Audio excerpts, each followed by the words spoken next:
It's the last word on sports. 4th down on 4. You can bet Bartkowski's going to do what he's done about 10 times today.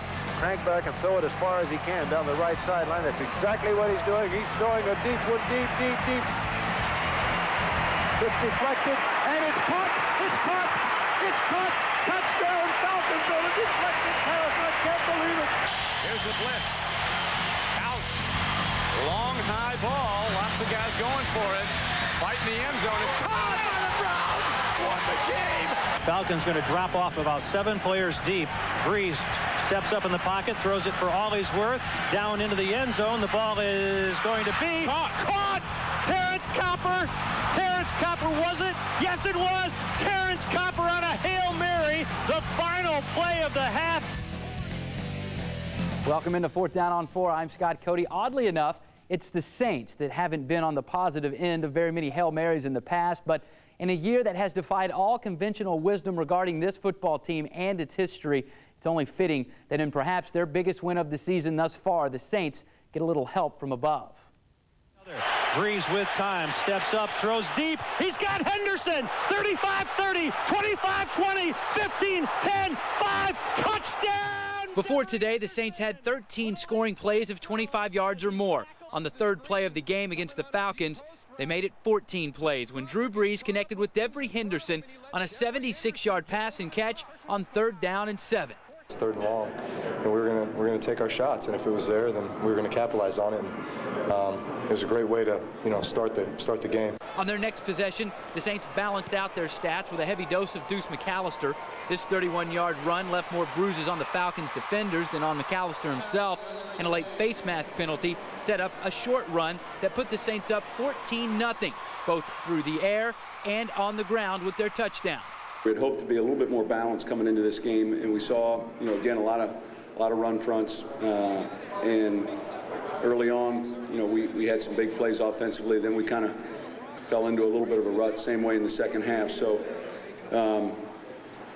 that was something that we felt was going to be important in this game. Perhaps the most important play of the second drive was one that produced no yards or points, a throwaway by Breeze on 1st and goal that left New Orleans with the ball rather than without it. I think we know that when we take care of the football, we really give ourselves a great chance to win.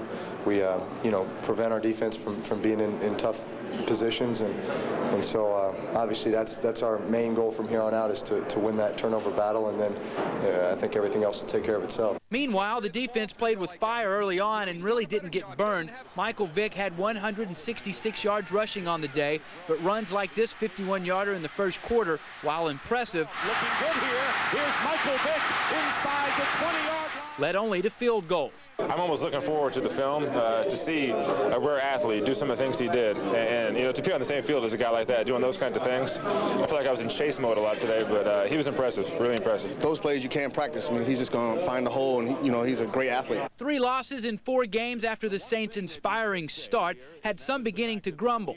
Same old Saints, but the team insisted it wasn't. And at the end of the first half, breaks that normally go against this franchise went the other way.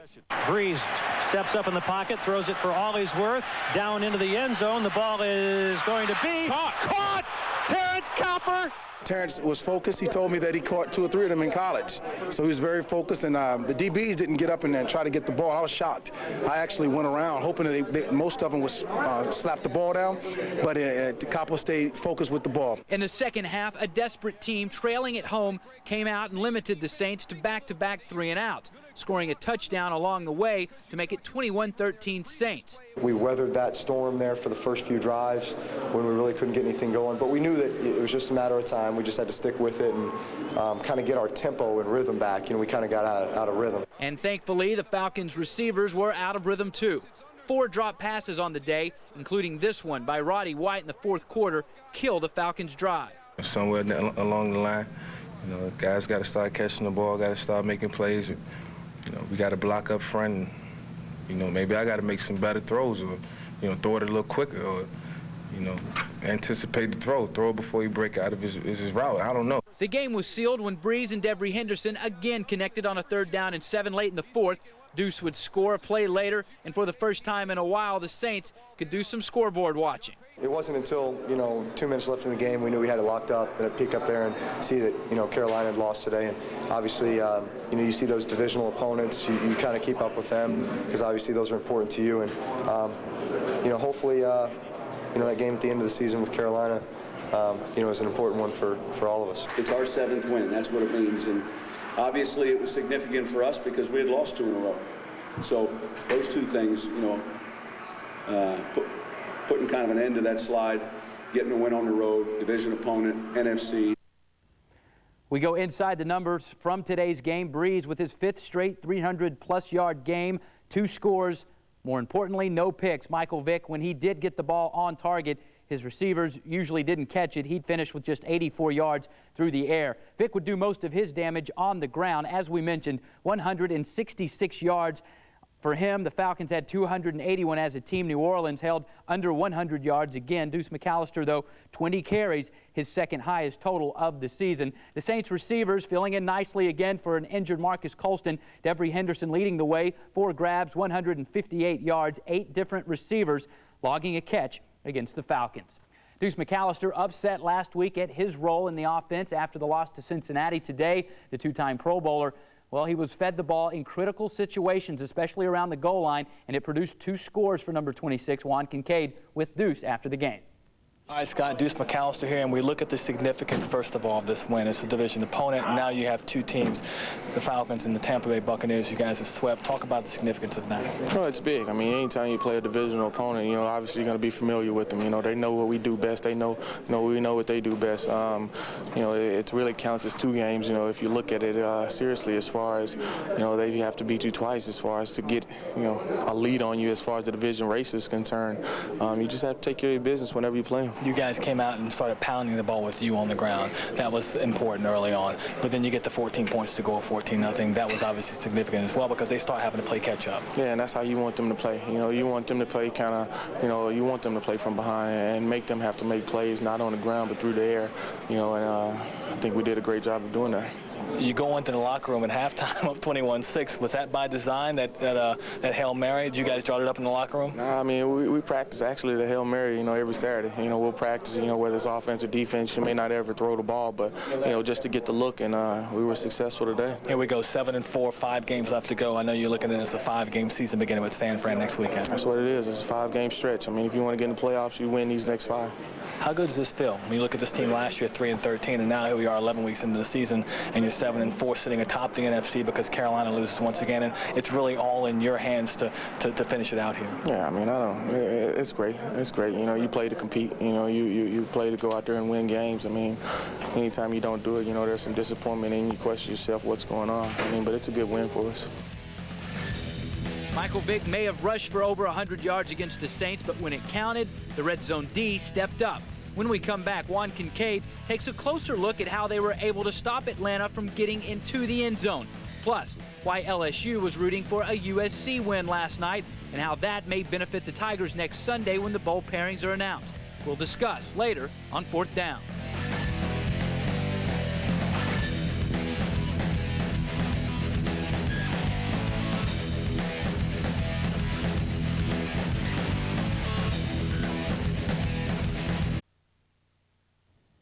Today, the Saints offense corrected their red zone problem, scoring 2 touchdowns in 3 trips. Conversely, the Saints defense also needed some adjusting once opponents got inside their 20. Juan Kincaid with more. There's no secret to playing good red zone defense. To get it right, you got to get it tight. And the Saints kept it tight on the Falcons today. That's what we talked about all week. I mean, the past 2 games we've been in the red zone, we gave up 7. So it was big to give up 3 and, keep the game in control. You can count the number of Falcon trips to the red zone on one hand. 3. And each time the Dirty Birds had to work for their points. 2 out of 3 times, they didn't get what they wanted. Technique and discipline is what this team thrives on. He said, won't nobody be more prepared than this football team. Won't nobody have more discipline than this football team. And this football team will be an in-shape football team. Them are the things he said from day one, and that's what he thrived on. And our red zone defense came up big today, and we were able to corral them when they got to the red zone, which was key, and holding the field goals. Our red zone defense had been a little suspect the last few weeks, and we were giving up touchdowns. But this week we were able to get our coverages right, get the calls in fast, and the defensive line was able to put a little pressure on the quarterback and make him throw when he wasn't really ready. Between the 20s, Michael Vick got loose, running for 166 yards. But from the 20-yard line in, Vick couldn't find any daylight. He's just, one of those amazing athletes, and you do your best and you try to contain him. And he got out a couple times. I mean, he got outside. Sometimes he stepped up and then got outside. He's just, I was just saying, I feel like he got faster since the last time we played him. He's a threat. Anytime the ball's in his hand, he's a major threat. So I mean, we just wanted to give our guys as many chances as possible to, take a stab at him. Game-changing plays affected the outcome of this game. Following a 51-yard run by Vick, the Saints defense held on 3rd and goal. It was that kind of bend but don't break day for the Saints defense. I was proud that even after big plays, we were able to manage a situation where we limited them to some field goals. I thought that obviously proved pivotal early in the first half and later in the game. We still probably rushed for 200 yards, it seemed like, but as long as we got the W, that's what it's all about. Just how impressive was the Saints' red zone defense in stopping Vick? Well, check out the numbers of the past. In his previous 6 starts against the Saints, Vick had accounted for 12 touchdowns. Today, not one time in the end zone, and the Saints defense sacked him 3 times. From the Georgia Dome, I'm Juan Kincaid, 4th down on 4. Leading the defense today, Scott Fujita with 7 tackles. Juan has more with the Saints middle linebacker on the team's improved performance close to their own goal line. Thanks, Scott. Here's Scott Fujita. And Scott, we talk about the defense in this game. There were 3 times they got into the red zone. You guys only give up 13 points. That's obviously the key stat of this game.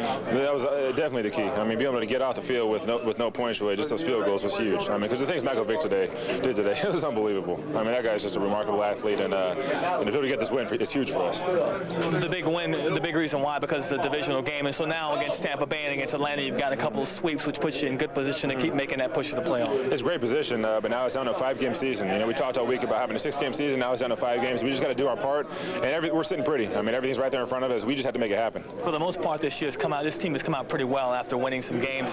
On that 2-game losing streak, were you curious on how this team was going to respond to a 2-game losing streak, especially against a team that was desperate to win? I was never concerned. Obviously, it made everything a little more important. The magnitude of the games got that much bigger after those 2 losses, but I was never concerned.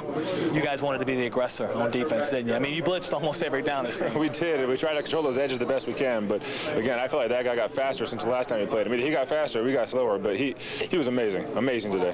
In the big picture, how big a win is this for this team? Huge. I mean, everybody feels so good right now. It was great, and it's going to be a great opportunity for us to come back and try to build some momentum again. All right, Scott, thanks. Appreciate it. Thank you. Don't look now, but the Saints are tied for the 2nd-best record in the NFC. December 10th game with the Cowboys in Dallas. That could be huge. Don't be surprised if the league announces tomorrow the Saints and Cowboys will be on prime time that Sunday night. Against NFC opponents, the Saints are 6-1, and with Carolina's loss to Washington today, they have a 1-game lead in the NFC South. If you would have told me before yesterday's game that the Saints would get more yards receiving on their first pass of the day than the Falcons would net through the air for the entire game, I would have said the Saints were in for a very good afternoon. If you would have told me before yesterday's game that Saint fullback Mike Carney would finish with 1 less yard in receptions than the entire Falcon wide receiver corps, I would have said the Saints were in for a very good afternoon. If you would have told me before yesterday's game that after 28 years the Saints would finally avenge Steve Bartkowski's Big Ben miracle with one of their own, this being New Orleans, let's just call it the Big Bender, I would have said the Saints were in for a very good afternoon. And if you would have told me before yesterday's game that the Falcons would have the ball for the last series, that they would run out the clock with 6 consecutive running plays, while trailing by 18 points, I would have said the Saints were in for a very good afternoon. If you would have told me before yesterday's game that all those things would transpire while the Redskins were upsetting the Panthers, I would have said the Saints were in for a great afternoon. And it was. The Saints in a breeze and Mora on his knees. What a beautiful combination it was. The Saints opened with a 76-yard touchdown on their first pass of the day on 3rd and 7. The Saints closed the day with a 46-yard reception on their last pass of the day on 3rd and 7. 1 play later, Deuce McAllister runs untouched into the end zone, and it's 31-13. The Saints never called off the Dogs, and because of that, lead the NFC South alone. If you aren't the lead dog, the view never changes. And now the idea is to make sure it doesn't for the Carolina Panthers the rest of the way. Given the circumstances a year ago, I don't think it was ever worse than after the 2 losses to the Falcons. Given the circumstances a year later, I don't think it has ever been much better than after the 2 wins over the Falcons. Maybe it seems so much better now because a year ago it was so much worse. There's something happening here. What it is may not be exactly clear, but each week it's getting clearer. For a city, a state, a region, and its professional football team, there's something happening here. There is renewed hope for each and for all. Wow. And I look forward to joining you on iNews.